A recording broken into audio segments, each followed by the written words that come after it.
So this may look like a stock park light, but this one's unique. It's an upgrade for your 68 to 72 Chevy or GMC truck, and it allows you to fill your gas tank through the side marker light.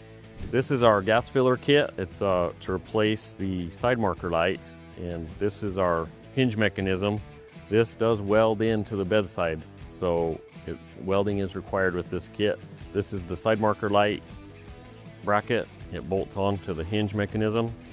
It's cut out so you can run your factory marker light. You can also run the LED lights. It works with both, so whatever you have, this will cover it. And we have the capless filler neck here, and it's welded up to go in place where the marker light goes to where it's a flawless just fill. This is a cool one. This is our button clicker, so it helps open and close the side marker light, and we'll show you how that works in a minute. And then this is the final piece. It's our closeout panel, so it hides the plumbing when it's installed in your bedside. So one cool thing with our kit, it comes with the clicker button, and it allows the gas door to pop open, and it keeps it closed. This kit does not come with the light, but if you're ready for one of the coolest upgrades to your truck, head on over to ekinsgarage.com, place your order today.